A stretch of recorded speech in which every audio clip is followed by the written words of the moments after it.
No fim dos tempos, só há tempo para viver o que te interessa, para secularizar o sagrado e sacralizar o banal. E para nós, criadas no caos, samambaias de asfalto, esperar o fim é tônico de ação e vida. Somos pessimistamente esperançosas e apocalípticas até os últimos dias. Eu sou Nathalie Neri e esse é o seu novo podcast dominical sobre a vida. Muito provavelmente você já conheceu uma espécime muito específica de indivíduo, de ser humano, principalmente durante ali o período da terceira infância, início da adolescência, aquela criança do eu duvido. Eu duvido que você faça isso. Tanto a que fica dizendo eu duvido que você faça isso para os outros amigos, para ver as crianças se ferrando, caindo em valas, quebrando braços, fazendo coisas absurdas e vergonhosas com outros adultos. Tanto aquela criança também, que para mim é o mais grave, que é movida por um espírito de autodestruição quando escuta o eu duvido. Eu duvido você colocar fogo numa lixeira. Isso acontecia na minha escola pública de periferia. Eu duvido você xingar a inspetora e sair correndo. Eu duvido você desenhar um membro fálico na lousa para o professor de matemática chegar e achar um absurdo. Isso assim, bem quarta, terceira série. Eu duvido você colocar a mão num buraco, numa parede que a gente não tem ideia do que tem lá. Eu duvido você comer alguma coisa. Eu duvido. Ou você era a criança que dizia eu duvido, ou você era a criança que era afetada por eu duvido, ou você era só aquele amigo muito mais maduro que observava esses dois idiotas falando eu duvido e eu não duvido e ria. Ou recebia bronca porque às vezes um deles era o seu primo mais novo, a sua irmã mais nova, que estava ferrada enquanto você ali rindo daquela palhaçada toda. Eu era a duvidada. A pessoa que sempre se afetava por esse espírito de autodestruição, por essa necessidade de provar para o outro que ele estava errado sobre mim, quando alguém dizia que duvidava que eu podia fazer ou não algo. E aí, por isso, talvez eu só tenha propriedade para falar sobre o desenvolvimento psíquico e social da duvidada, não do que duvida e nem do que observa. E deixo aqui um parênteses, quero abrir uma pesquisa, um questionário, se você foi o adolescente ou a criança que duvidava, ou se você era a pessoa que observava os adolescentes que eram duvidados e duvidavam, por favor, comentem como é que você se desenvolveu, o que isso afetou na sua personalidade, porque mudou muito ter sido duvidada, mudou muito querer provar para as pessoas que elas estavam erradas ou certas, mas na maior parte das vezes erradas sobre mim. Eu não sei em que momento isso virou uma questão, não sei se a masculinidade que eu fui envolvida ao longo da minha infância foi grande demais, porque eu tinha mais primos do que primas. Eu não sei se porque a gente brincou mais de polícia e ladrão do que de boneca, eu não sei se porque eu fiquei mais tempo na rua jogando queimada do que, sei lá, com a minha avó fazendo costura, o que eu fiz também. Eu só sei que eu meio que absorvi esse lifestyle infantil de provas. Era uma coisa meio que Hunger Games do berçário, sabe? Do primário. Eu duvido você fazer tal coisa e você vai ter que fazer chegar nesse limite pra se provar e ser respeitado nesse grupo. Mas a minha sorte, aí a sorte mesmo, é que por mais que eu tivesse essa ânsia, esse fôlego, esse desejo do você duvida, então toma isso, eu nunca convivi com pessoas que duvidavam o suficiente. Por mais que eu fosse uma caixa vulnerável, sem personalidade, que o tempo inteiro gostaria de provar que as pessoas estavam erradas sobre mim, porque eu não sabia quem eu era, eu não convivia com muitas pessoas que tinham o costume de duvidar dos outros. Eu acho que convivi com um ou dois primos, uma ou duas pessoas na rua que falavam isso, e aí eu caía nessas bobagens e me machucava ou fazia alguma coisa tosca. Mas, no geral, eu não convivi com esse tipo de prova, meio que de forma boba e corriqueira. E aí eu disse que é sorte, mas não tenho mais certeza, porque eu convivi com pessoas que duvidavam de mim, ou que duvidavam de forma generalizada, em outros momentos, em outras fases da minha vida, né? E talvez em fases ainda mais sensíveis e delicadas, e com coisas ainda mais importantes do que a tua segurança física, do que, sei lá, a constituição e a dignidade do seu joelho, ou do seu dedão do pé, porque você, sei lá, fez alguma coisa que não deveria, sem chinelo, e se machucou. Eu convivi com pessoas que duvidavam que eu ia ser alguém digna na vida.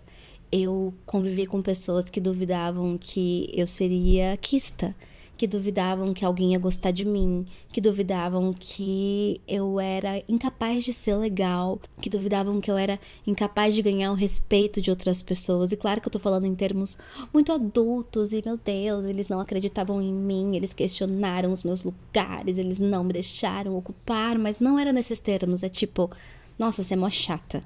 Ai, ninguém quer sair com você porque você é chata pra caramba e eu acho que você vai ser chata pra sempre. E se é um duvidar? Ai, eu vou ser chata pra sempre? Então eu vou te mostrar que eu vou ser legal.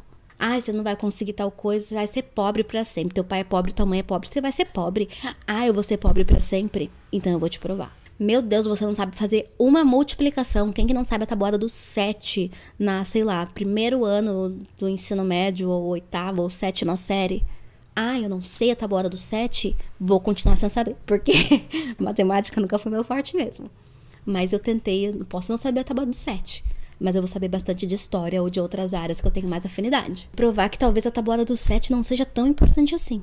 Crescer sendo uma criança e me tornar uma adolescente duvidada e viver tentando provar para as pessoas que eu não era aquilo que elas achavam que eu era ou que eu deveria vir a ser, moldou muito a minha personalidade.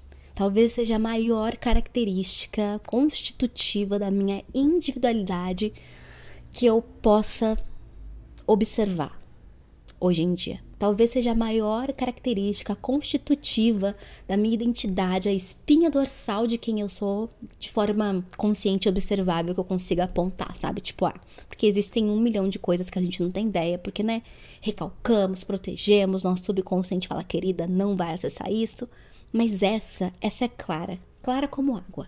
Ser uma criança e uma adolescente duvidada me fez querer provar para as pessoas que elas estavam erradas sobre mim. E na verdade isso me levou a um lugar bastante complicado de só me desenvolver quando as pessoas esperavam que eu não ia conseguir. De só alcançar lugares quando as pessoas achavam que aquele lugar não era para mim. Isso, junto da escassez, da falta de acessos financeiros, econômicos, sociais, né, contato, a falta de gente para te indicar um caminho, a falta de gente para te pagar um curso, apesar de eu ter tido pais que fizeram tudo por mim e se dedicaram ao máximo, não ter tido a maior parte desses acessos garantidos e ter lutado por ele junto com essa mentalidade de as pessoas não acreditam em mim, eu vou provar para elas, fez com que todo o meu processo de desenvolvimento ao longo da minha adolescência e início da vida adulta tenha sido na porrada, tenha sido a partir do não, tenha sido a partir do eu duvido, tenha sido a partir do você não consegue. A maior parte das pessoas, e talvez você que esteja me ouvindo se identifique minimamente com isso, mas a maior parte das pessoas que viveram nesses ambientes de escassez, que viveram ouvindo as pessoas dizendo que você não vai conseguir, você não é tão legal, você não é tão inteligente, você acha que você vai passar numa faculdade, você acha que você vai conseguir sair dessa vida que a tua mãe, teu pai, teu tio e todo mundo estão vivendo, não vai conseguir. Agradeça se você conseguiu um subemprego para trabalhar não sei aonde. Agradeça, porque você não vai sair dessa realidade. A maior parte das pessoas que conviveram e que nasceram ou vivem até hoje nesse espaço estão acostumadas a conquistar a maior parte das suas coisas na base da porrada, na base do murro, na base do eu vou provar para você que eu consigo, e você vai lá e você prova. As pessoas duvidavam que você ia passar na faculdade, você vai lá, você entra. As pessoas duvidaram que você ia conseguir se acertar, porque você era o pior aluno do colégio, porque você era, sei lá, abiscate, porque você, nossa, essa aí com certeza vai engravidar. E hoje você dá conta e teus primos tá tudo largados que te apontavam, viraram tudo um bando de, sei lá. Não sei o que é um primo com um destino ruim hoje em dia. Quando você é uma ex-biscate que se tornou uma mulher, sei lá, empreendedora, vamos supor que essa é a tua realidade. E aí você tem seu pequeno negócio e tinha notas baixas e, sei lá, e seus primos se tornaram bolsominions, desempregados. Isso é bem comum, né? Mas não acho que esse é o lugar ainda, assim, tipo, de humilhação, porque bolsominion não se sente humilhado sendo bolsominion, né? E nem sendo desempregado. Não que ser desempregado seja uma humilhação, vocês estão entendendo, né? Mas, tipo, o lugar dessas pessoas, qual é o lugar dessas pessoas que questionaram você? Devem existir vários. Inclusive, me digam nos comentários aqui no Spotify, ou se você estiver ouvindo em outra plataforma de áudio, me digam lá no Instagram quem as pessoas achavam que você seria e quem você se tornou. E me diz quanto de ódio tem nesse processo de desenvolvimento. E aí falar sobre ódio é importante, porque o ódio move. O ódio é uma força motriz muito grande, assim como o amor, né? O ódio, ele te afeta, ele não é indiferença. A indiferença, o desinteresse, ele não age, ele não queima. O ódio é fogo, o ódio é vermelho. O ódio te faz agir, querer provar para as pessoas, querer machucar, ser machucado, querer afetar, ser afetado. O ódio, ele é tão forte ele é tão grande, tão impactante quanto o amor é na vida de uma pessoa. Então crescer querendo fazer as coisas no ódio, conseguindo realizar as coisas no ódio, quando você vive em uma sociedade extremamente odiosa, ou que aprendeu a te odiar, acaba sendo bastante frutífero. Como assim? Frutífero porque você aprendeu a criar e a realizar a partir do ódio que o outro sente de você. Você quer provar para as pessoas que elas estão erradas, portanto, enquanto as pessoas acharem que você está errada, que você está deslocada, que você é não pertencente, mais você vai querer se realocar, pertencer, se afirmar naqueles lugares. Enquanto esse mundo cão for esse mundo cão, sempre vão existir pessoas que vão te odiar. Sempre vão existir pessoas que, seja você uma minoria racial ou de gênero, uma mulher, uma pessoa LGBT, sempre vão existir pessoas que vão dizer o teu lugar não é esse. E inconscientemente, eu tô aqui falando no campo do inconsciente, há pouquíssimo tempo eu tomei consciência desse meu padrão. Ao longo da minha vida eu não percebia que eu era criança do eu duvido. Quer dizer, do duvida? Então você vai ver só. Eu era criança do duvida, então você vai ver só, não do eu duvido.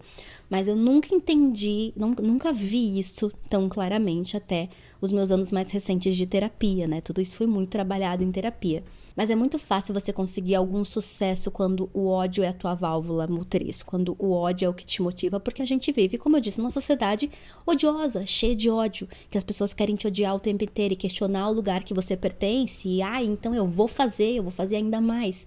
É muito fácil você se deixar corroer por isso, inclusive isso te dá força para chegar em lugares gigantescos. E tudo bem. Eu acho que quando você é jovem, quando você tem uns 15, 16 anos, sem nenhum tipo de recurso, quando você tem só você e uma ou duas políticas públicas ali que você acessa para ter acesso ao mínimo, você pega esse ódio, você realiza e isso é fundamental. E que bom que você teve pelo menos o ódio para fazer alguma coisa, sabe? Porque ninguém ia te dar outra coisa, ninguém ia te oferecer outro sentimento. Mas chega um ponto na tua vida em que você vai cansando de se mover pelo ódio. Chega um ponto na tua vida em que vai ficando meio difícil fazer as coisas só porque tá complicado, sabe? Fazer as coisas só porque as pessoas não acham que você pertence. Aí você pensa, eu vou ficar tentando me provar pros outros mesmo? Não, mas eu tenho que me provar. Tem que me provar, porque se a pessoa não me quer aqui, é aí que eu vou mostrar que eu posso. Tem que me provar, porque se a pessoa acha que eu não sou boa pra essa vaga nesse emprego ou pra esse cargo, aí que eu vou mostrar que eu consigo. Aí ele duvidou de mim, então é aí que eu vou me dedicar a fazer curso. Então, esse ódio que te movimenta, né, o ser duvidado, ele meio que também te faz desenvolver outras estratégias, te faz buscar outras ferramentas de vida. Você vai buscar estudo, você vai buscar acesso, você se move, você sai da cama, sabe? Mas chega um momento em que a saúde mental, ela não aguenta, né, gente? Ela não aguenta viver na raiva. E eu vivi na base da raiva por muito tempo e eu sempre vejo, assim, pra mim, a imagem visual da resistência do chuveiro queimando é o resumo perfeito de tudo isso. Inclusive, eu já falei sobre isso em vários lugares, né? Porque no começo eu tinha muita raiva. Eu comecei a criar conteúdo na internet por raiva. Porque as pessoas diziam que eu não ia dar certo. E, eu vou dar certo. As pessoas diziam que eu não ia crescer. Pois eu vou crescer. As pessoas diziam que eu não ia conseguir trabalhar com... espera, engole meu sucesso, entendeu? E tudo bem, deu certo. Eu realmente peguei todo esse eu duvido e eu fiz alguma coisa com isso. Só que agir a partir disso, esperar ser duvidada pra então fazer alguma coisa é bastante cansativo, né? Você toma o teu banho todas as vezes fervendo e aí a tua resistência estoura uma hora. E aí você tem que trocar a resistência. E durante esse período de troca de resistência, vai ficar sem banho, vai ficar sem água quente. Então eu tava cansada de trocar a resistência. Eu tava cansada de só tomar banho de água fervente, escaldante na pele. E a minha resistência queimar, porque às vezes eu tava no inverno e eu precisava só de um banho morno. Não precisava nem de um banho gelado, nem de um banho muito quente. Às vezes um banho médio. Eu queria banhos médios, eu queria banhos mornos, eu queria me acostumar a criar, a trabalhar, a desenvolver coisas na paz, na calma, porque eu quero chegar em algum lugar, porque eu me sinto confortável em algum lugar. Não porque, única e exclusivamente, eu preciso provar para as pessoas que eu consigo chegar. E não é um lugar de eu vou provar porque o meu ego é grande demais. Na verdade, o meu ego é pequeno demais. Ele é tão pequeno que ele é ofendido de uma forma muito simples e rudimentar. Eu não quero provar para as pessoas que eu sou boa porque eu realmente acredito que eu sou boa. Eu quero provar que eu sou boa porque É a única coisa que eu sei. É saber que eu não sou tão ruim quanto ela imagina, ou quando as pessoas esperam que eu seja. Mas é isso, eu não mostro, então... Peraí, posso mostrar pra você, já que você olhou um pouco pra mim? Então, na verdade, é um lugar de insegurança do ego tão grande que você fica o tempo inteiro tentando mostrar o mínimo pra aquelas poucas pessoas que te olham, sabe? Porque nem você tem força de se desenvolver por você mesmo. Não é uma vontade de ser grande por ser grande, não é uma vontade de sucesso por sucesso, não é uma vontade de ser alguém por ser alguém. É tipo, nem eu tenho vontade de ser, nem eu quero provar pra mim que eu consigo. Ah, mas aquela pessoa ali acha que eu não consigo.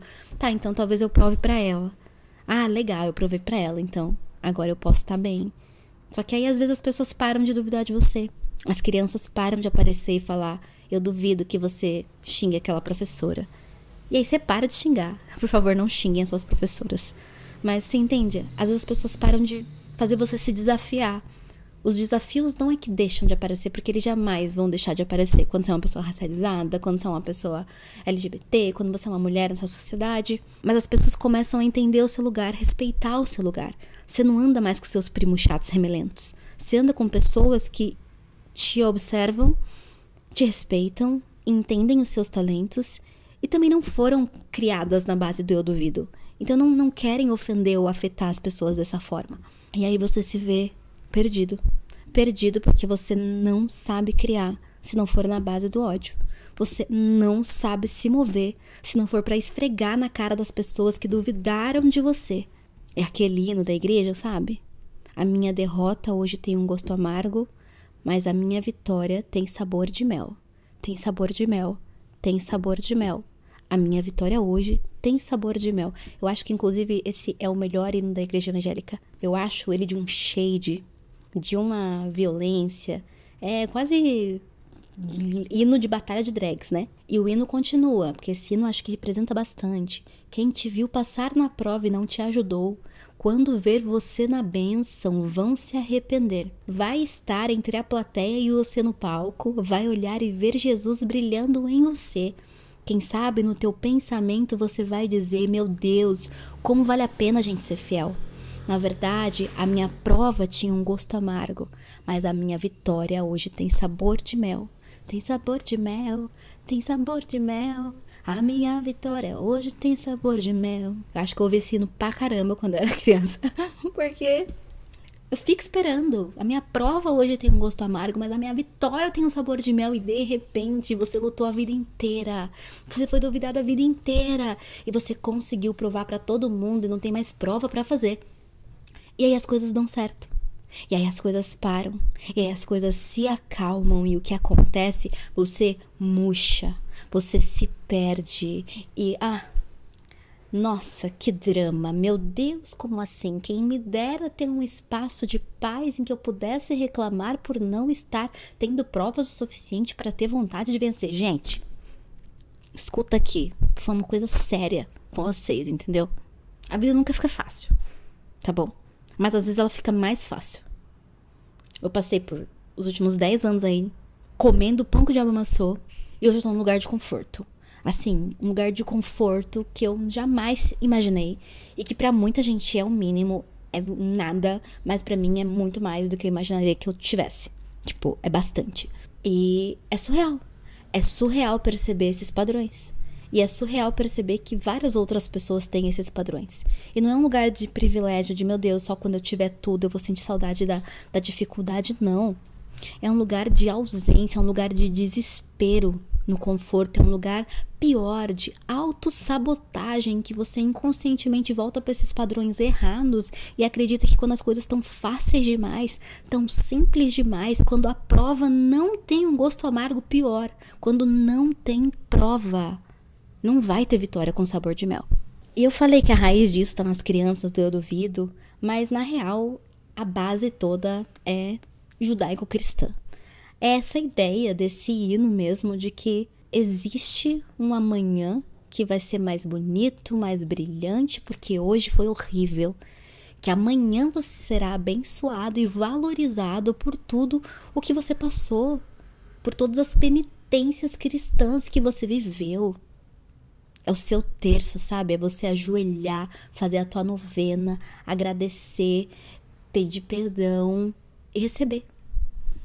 Inclusive, esse hino tem um outro trecho maravilhoso. Esse hino é um exemplo desse podcast, desse episódio. Mas tem um trecho que fala: você é um escolhido e a tua história não acaba aqui. Você pode estar chorando agora, mas amanhã você irá sorrir. E eu lembro como se fosse ontem, como se eu tivesse de novo 15 ou 14 anos, de uma missa que eu fui na igreja católica. A minha tia, o meu primo, que é católico carismático, me levou. Foi lá que eu aprendi a orar Salve Rainha, porque ele orava Salve Rainha com tanta força. Eu achava lindo ele: Salve Rainha, Mãe de misericórdia, divina doçura, esperança vossa salve, a vós bradamos os decretados filhos de Eva. Eu achava, caraca, isso é muito forte, isso é muito lindo, eu quero aprender essa oração. E quando eu ia na missa com esse meu primo, eu lembro de pouca coisa. Eu lembro que eu achava muito chique. Inclusive tá tendo uma romantização de novo do catolicismo, né? Não sei se vocês têm visto, mas tem muita gente no TikTok, no Twitter, relendo a Bíblia, lembrando dessas orações. Enfim, é um momento pop do cristianismo, né? O cristianismo tá nas massas, tá nas gays. Tomara que só de uma forma alegórica, né? E ponto. Mas eu lembro de uma missa e de uma pregação. Não sei se é pregação que fala na igreja católica. Acho que é também. Não é pregação. Na igreja católica é o... esqueci, gente. Eu fui mais criada na igreja evangélica.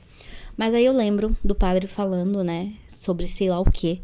E aí ele diz que a gente não saberia o que é felicidade se a gente não tivesse tristeza.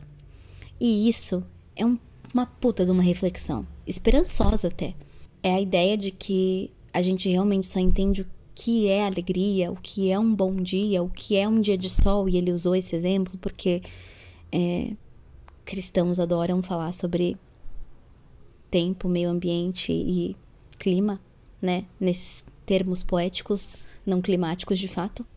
Mas ele falava que a gente só reconhecia um dia de sol porque a gente conhecia um dia de chuva. Que a gente só reconhecia uma manhã clara porque a gente conhecia uma noite escura. E que se a gente só vivesse um dia de sol, clareza e sem chuva, a gente nunca reconheceria o que ele era. Então, ele meio que estava tentando dizer que a tristeza era fundamental para você entender o que é felicidade. E de uma forma não obsessiva, obcecada, louca. Essa é uma boa reflexão, de fato. Porque te ensina que tristeza e alegria, bom e ruim, noite e dia, yin e yang, tudo isso se completa. Que a gente não é só formado de momentos felizes, que a gente precisa também dos momentos tristes, e que a gente também às vezes valoriza os momentos tristes só por eles, não porque eles existem pra mostrar que os momentos felizes são incríveis, né? Mas é isso. Ambos os momentos são importantes, tanto a chuva quanto o sol, tanto a noite quanto o dia. Essa ideia te traz uma completude, mas quando você é esse tipo de criança, não sei as outras crianças, mas quando você é criança duvidada, isso cai como uma luva, né? Isso faz todo sentido pra você. Eu só vou ter um dia de sol depois de passar por muita chuva. Eu só vou ter uma vitória com sabor de mel depois que a minha prova tiver um gosto amargo. Eu só vou merecer alguma coisa depois que eu me destruir, depois que eu me matar. E a pior parte não é isso, porque eu acho que isso é até realista, isso te prepara para uma vida de poucos acessos. Isso é meio que uma visão até meio amarga, mas realista do mundo, porque você sabe que não vai ser fácil, então você se prepara. Mas o triste é que se é um dia de sol após o outro, ou se é só o sabor de mel da tua vitória, se é fácil, não é pra ser. Não deu certo. Tem alguma coisa aí. Alguma coisa ruim vai acontecer. Eu não mereço tanta alegria, eu não mereço. Não, pra mim nunca é fácil. Pra mim nunca é fácil. Tem alguma coisa errada.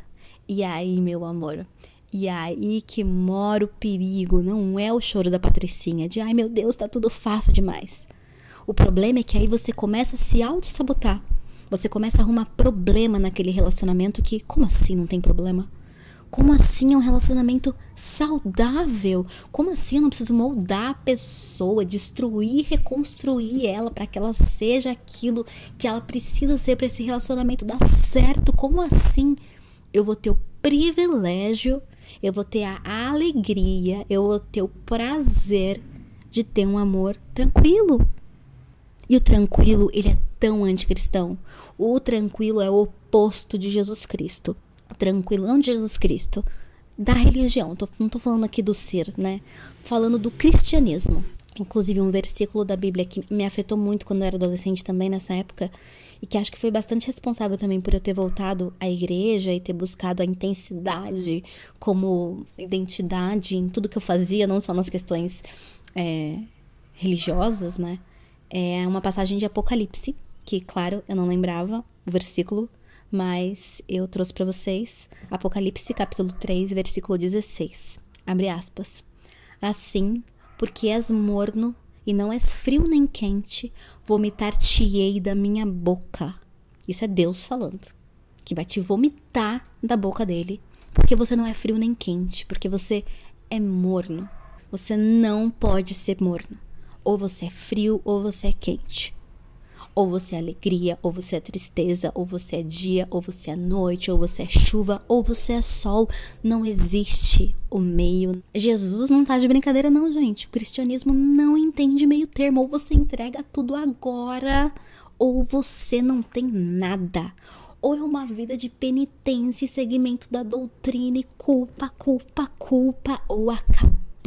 Não aceito morno, não aceito mais ou menos, não aceito crentezinho que bebe final de semana e depois vai lá bater pé na igreja falando glória a Deus. Ou você entrega a tua vida a Cristo agora, abre mão de casamento, abre mão de... Casamento não, né? Casamento você busca e abre mão de sexo, abre mão de prazeres mundanos, abre mão da secularidade.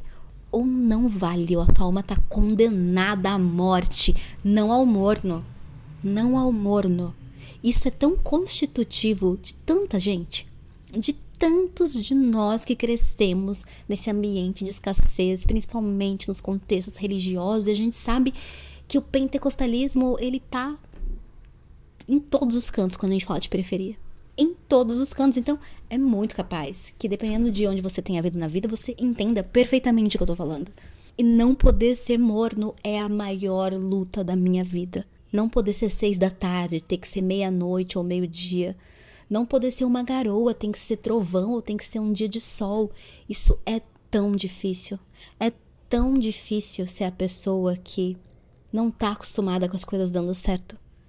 E percebe que isso é um padrão psíquico meu.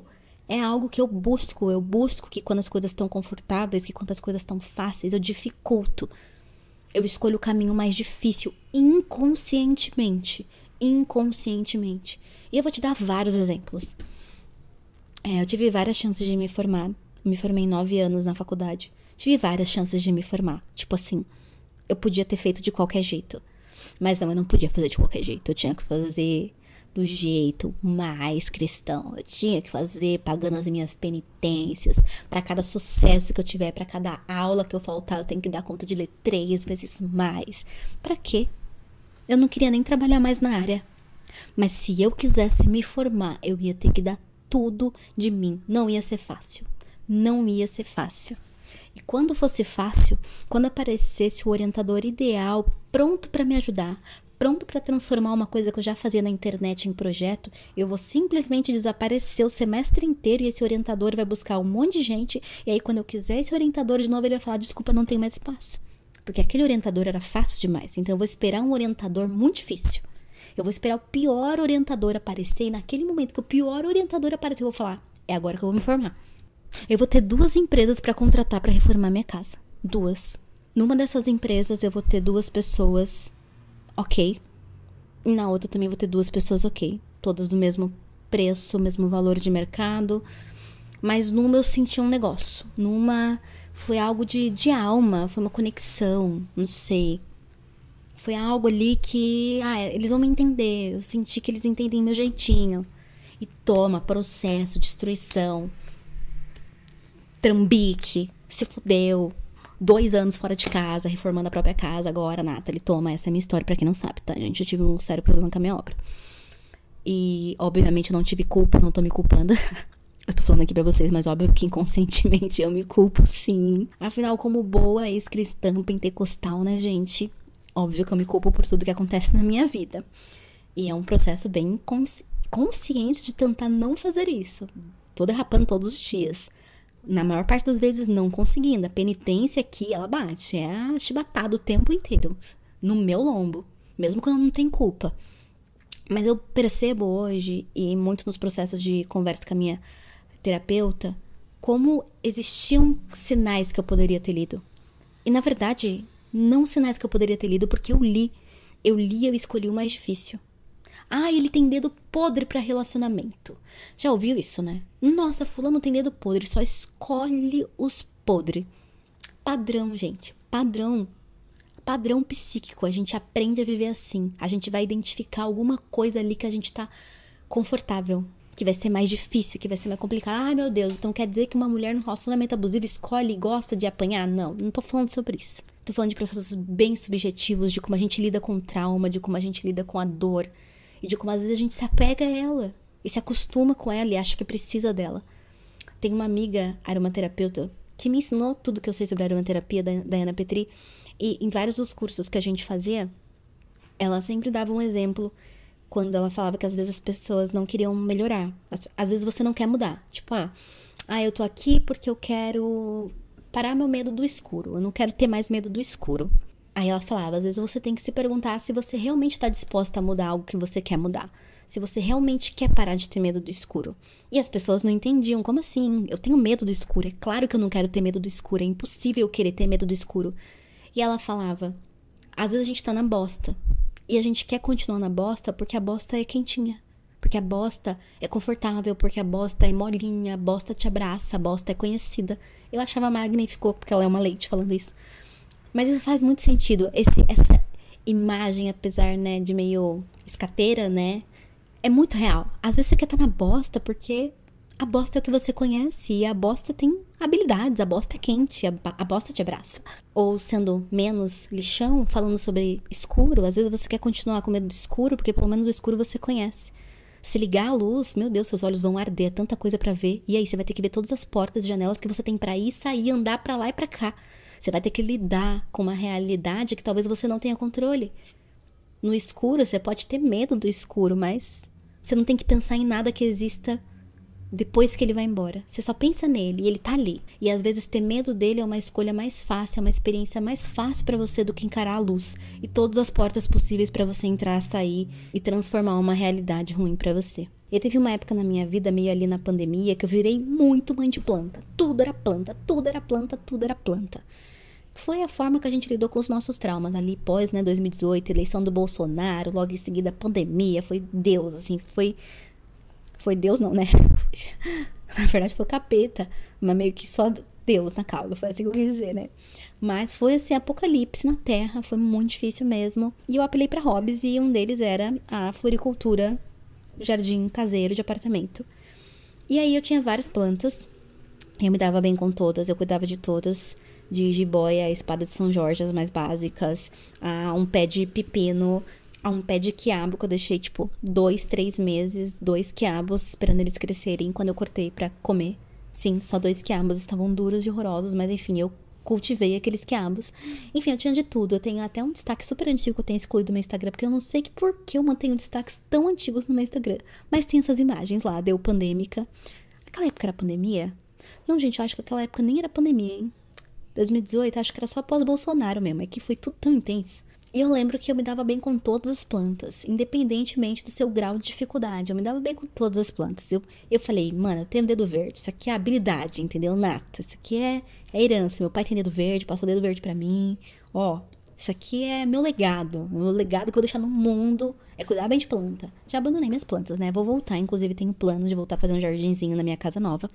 Mas tinha uma planta que nunca deu certo comigo, a nossa energia nunca bateu. Foi da samambaia. Tinha uma samambaia, se você tem samambaia na sua casa, você sabe que ela é um ícone paulistano, um ícone de algumas gays, chães de taco, né? Galera da Santa Cecília. Ela virou uma bandeira, ela tem o seu charme, o seu carisma, ela é uma planta bonita, ela é suntuosa, né? Ela tem volume, ela é um cabelo crespo. Ela é uma mulher negra, uma samambaia. Só que a samambaia é chata, a samambaia é insuportável de cuidar. Porque não é só molhar a samambaia, né? Não é só jogar água na samambaia. Você tem que borrifar água na samambaia. Às vezes tem que dar um banho inteiro de imersão na samambaia. Às vezes tem que abrir a água do chuveiro e botar a tua samambaia, fazendo barulhos de floresta tropical, pra ela lembrar de onde ela veio, quem ela é. E às vezes eu via samambaias incríveis. Eu comprava às vezes a samambaia, assim, nossa, maravilhosa, sei lá, em qualquer lugar que vendia planta. E a samambaia assim gigante já, que já comprava grande pra dar uma moral, sabe? Nossa, ficar linda na minha sala. Não dava um mês, a bicha morria, cara. E eu tava lá todos os dias, dando tudo, dando beijo nela, implorando pra ela ficar viva, falando, pelo amor de Deus, samambaia, o que que eu te fiz? E aí eu saía na rua. Eu olhava pro lado e eu vi uma samambaia crescendo num bueiro. Eu vi uma samambaia tomando água de esgoto. E linda, linda, mágica, perfeita, com as folhas firmes e verdes. Samambaia tomando água de esgoto todos os dias e linda, brilhando. E aí eu falei, essa sou eu. Depois de anos com muita terapia. Quantos de nós não somos samambaias de asfalto? Quantos de nós não florescemos no caos? Quantos de nós não desejamos aguinha limpa, mineral, borrifada, mas na verdade a gente cresce com a água do córrego? Porque foi como a gente aprendeu a viver.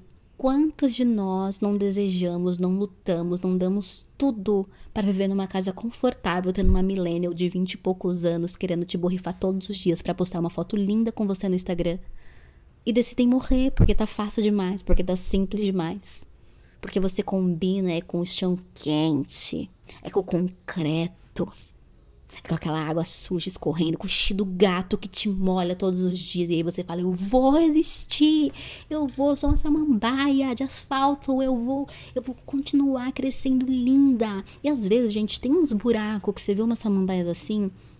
Eu tenho tirado várias fotos depois que eu trouxe essa energia pro podcast, né? Não essa energia, mas acho que vocês viram o primeiro episódio, né? O fim dos tempos. E que eu sou bastante apocalíptica. Infelizmente li demais o livro de Apocalipse quando era criança. Eu tenho visto mais, talvez porque eu tenha reparado ainda mais nelas. E às vezes tem vasos inteiros de samambaia, gente, que crescem do lado de um córrego, que crescem do lado de um bueiro. E é tão difícil se identificar. Tão difícil.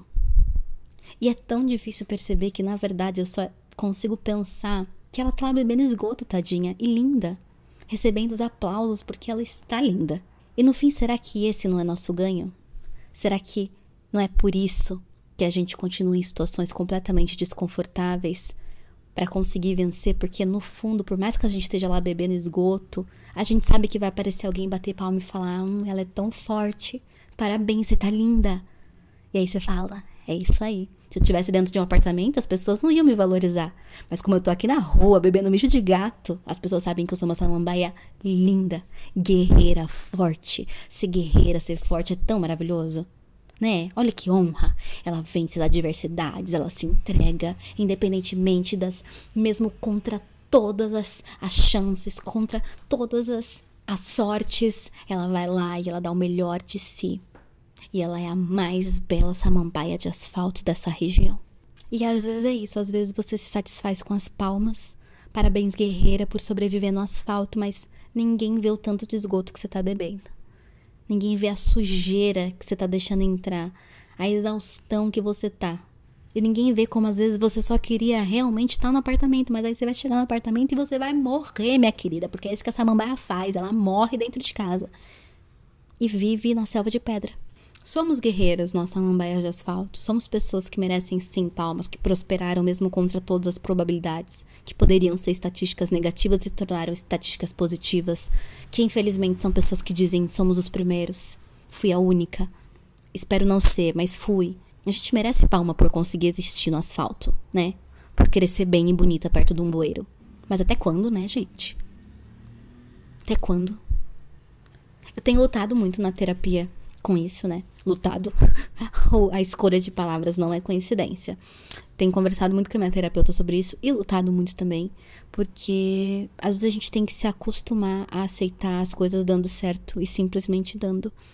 A gente tem que se acostumar com a paz, a gente tem que se acostumar com o morno, com o tranquilo, com o fácil, a gente tem que aceitar a calmaria.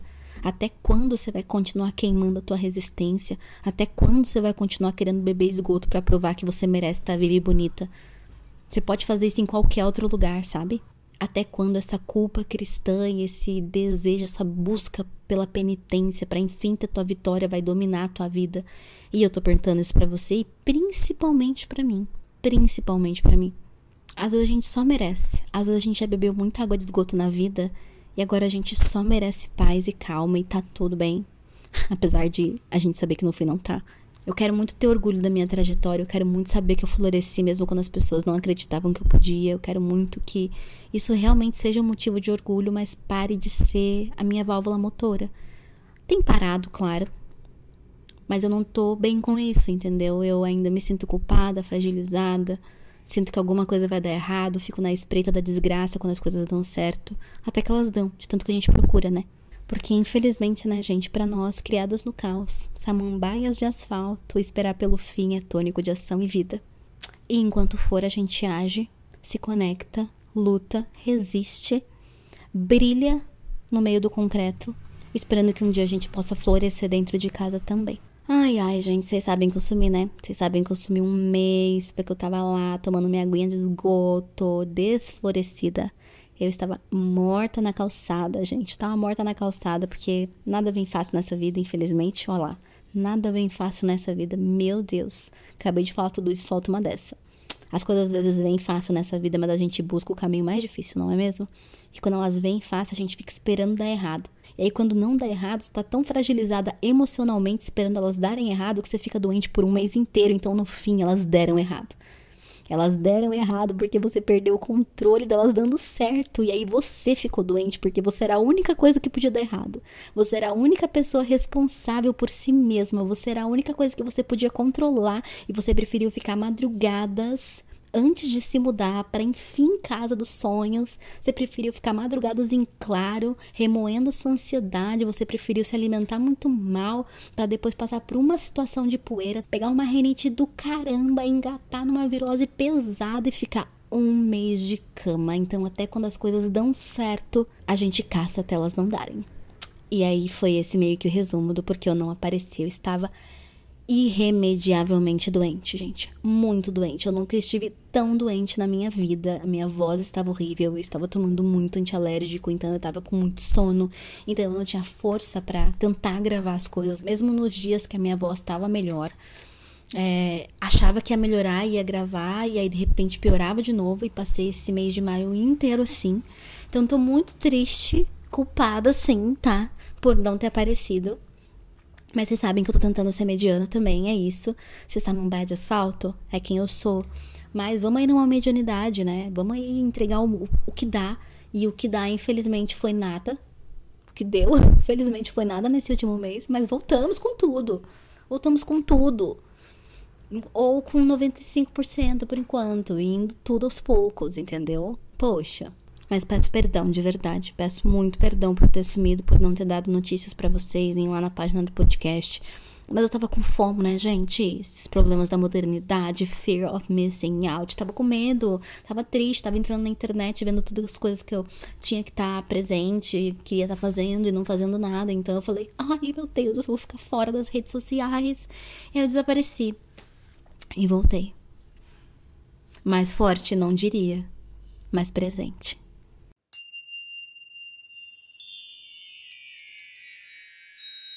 O meu segundo de sabedoria de hoje, que eu não vou fazer minuto, que eu falei demais já, né? Pelo amor de Deus. Sei lá, tenta beber uma água filtrada às vezes. Gostoso, você merece. Você merece uma água mineral sendo espirrada no seu rostinho todos os dias por alguém que te ama. E que diz que tá tudo bem, e que só quer você na sala bonita, brilhando. Você não precisa receber palma de guerreira, linda, vai samambaia, poderosa. E continuar bebendo água de esgoto quando ninguém tá te vendo, tá? Esse é meu desejo para todas nós. Todos nós. Todos nós. Um grande beijo. Até o próximo domingo. Espero você. Tchau.